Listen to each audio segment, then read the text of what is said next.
A Ford é a empresa americana mais clássica da história. Foi ela que popularizou o automóvel para o mundo. Criou diversos modelos clássicos, como o Ford T, Mustang, Thunderbird, entre outros. Mas poucas pessoas sabem do seu passado sombrio. Henry Ford, além de ser um gênio como empreendedor, era um simpatizante do autoritarismo nazista. E também foi o maior antissemita fora da Alemanha de sua época. Escreveu diversos artigos que foram usados como base de argumento dos nazistas, até mesmo o de seu líder, Hitler. Ajudou fortemente a Alemanha na Segunda Guerra, desenvolvendo diversos veículos para ajudar o Terceiro Reich. Até mesmo foi condecorado pelos nazistas na época. E no vídeo de hoje vamos conhecer a história da Ford do jeito que poucas pessoas sabem.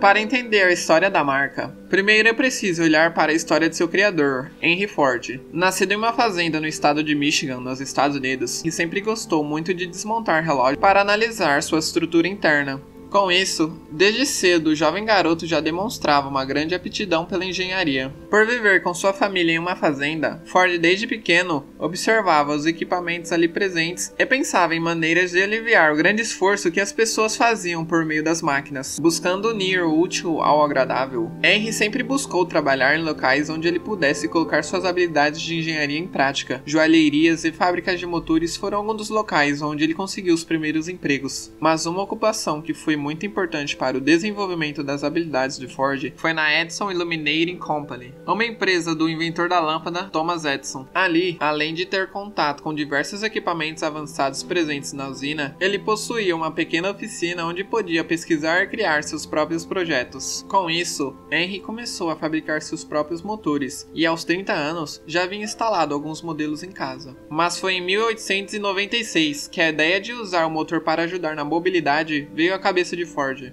Em um dia de Natal, na cozinha de sua casa, com a ajuda de sua esposa Clara, Henry colocou seu primeiro motor para funcionar. Ocorreu então a conclusão do seu primeiro veículo, o Ford Quadricycle. No ano seguinte, Henry foi impulsionado e criou coragem para continuar seus experimentos, ao ser apresentado para Thomas Edison. E então, em 1903, Henry Ford funda a Ford Motor Company. No começo, grupos de 2 ou 3 homens trabalhavam em cada carro, fazendo a montagem com partes que, em sua maioria, eram produzidas por fornecedores contratados pela Ford. Em 1908, Henry Ford introduz o primeiro motor com cabeça de cilindro removível no modelo T. Após o primeiro carro moderno ter sido criado em 1886 pelo alemão Karl Benz, métodos de produção mais eficientes eram necessários para tornar o automóvel mais acessível para a classe média. O modelo do Ford T teve uma redução considerável do custo de fabricação dos veículos, como consequência aumento do salário dos funcionários, preço de venda dos veículos reduzidos, e não demorou muito para que esse modelo de montagem se espalhasse pelo mundo e começasse a ser usado por diversas indústrias. Para colocar suas ambiciosas ideias em práticas, Henry Ford precisava de um sistema de trabalho diferente de suas fábricas. Isso porque na época, os carros eram fabricados de maneira artesanal, levando bastante tempo para ficarem prontos. Querendo unir velocidade de produção com baixo custo de mão de obra, ele pensou em um sistema que posteriormente seria chamado de Fordismo. Ele usou como base o Taylorismo. No Taylorismo, o trabalhador era adequado à máquina, tendo sua produção cronometrada e programada para agir de modo repetitivo. Já no Fordismo, fez o contrário, adaptando as máquinas ao trabalhador com a inovação da esteira rolante, do trabalho especializado. A montagem dos veículos seria feita em uma linha de montagem,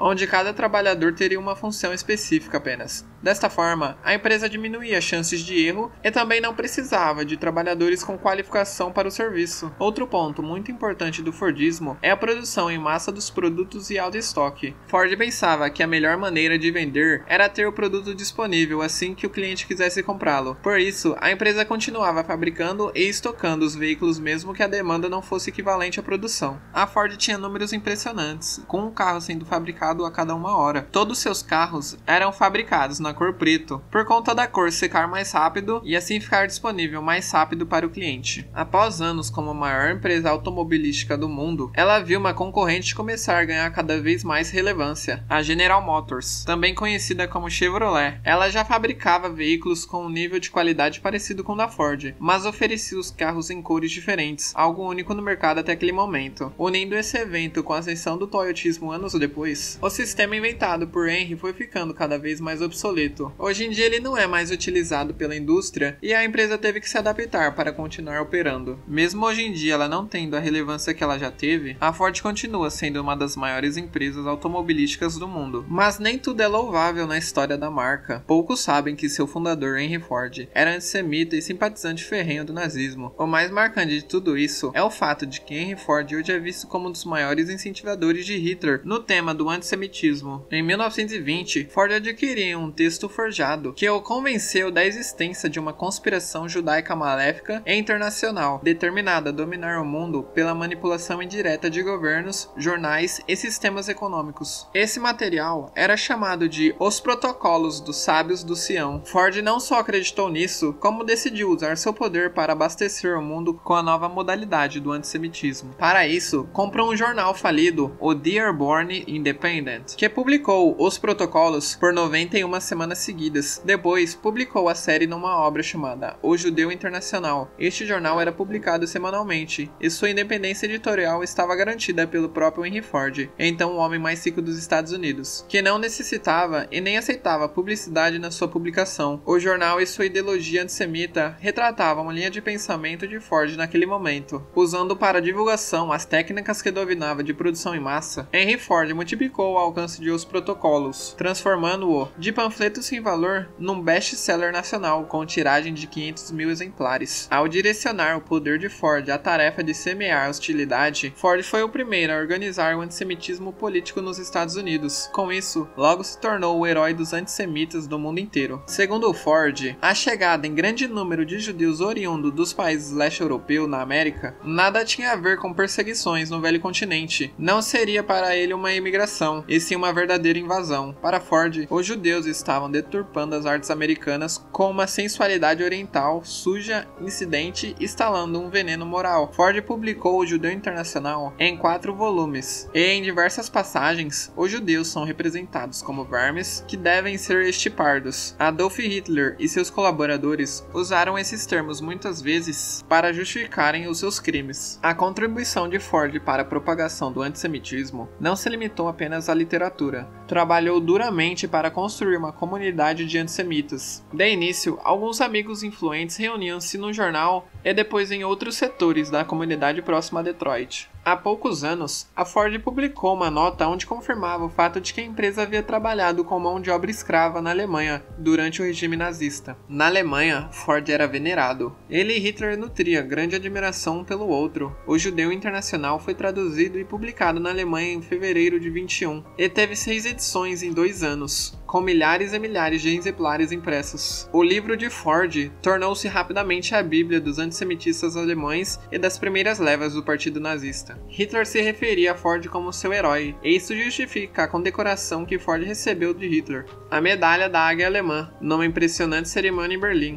Esta medalha era reservada aos estrangeiros que prestavam serviços realmente valiosos ao Reich. Segundo relatórios do exército americano, antes mesmo da guerra começar, a Ford alemã já produzia veículos militares para o Reich. Além disso, montou uma fábrica para quando começasse a guerra numa zona segura, próxima a Berlim. Após a invasão da Polônia em 1939, a Ford alemã tornou-se uma das maiores fornecedoras do exército alemão. Documentos encontrados nos arquivos nacionais dos Estados Unidos mostram que a empresa também vendia veículos para a SS. Os veículos Ford foram cruciais para a estratégia militar nazista. Dos 350 mil caminhões que o exército alemão motorizado usava, aproximadamente 1/3 era fabricado pela Ford. Um relatório afirma que quando os soldados americanos chegaram à Europa, os caminhões Ford foram vistos em abundância, e isso foi uma visão desagradável para os homens do exército americano. Na verdade, a sua fábrica se revelou tão importante para os esforços de guerra do Reich que os aliados a bombardearam em várias ocasiões. Uma secreta folha de informações sobre alvos da Força Aérea Americana em 1944 informava que, nos 5 anos anteriores, a fábrica tinha sido preparada para um alto nível de produção de guerra. Ao mesmo tempo em que trabalhava para o Reich, a Ford resistiu de início aos chamados do presidente Roosevelt e do primeiro-ministro britânico Churchill para que aumentasse sua produção de guerra para os aliados. Se um dia Henry Ford se arrependeu ou não, não se sabe. O certo é que Ford teve muito lucro com essa situação, e infelizmente é visto hoje não só como um gênio da história do automóvel, mas também como um herói do antissemitismo.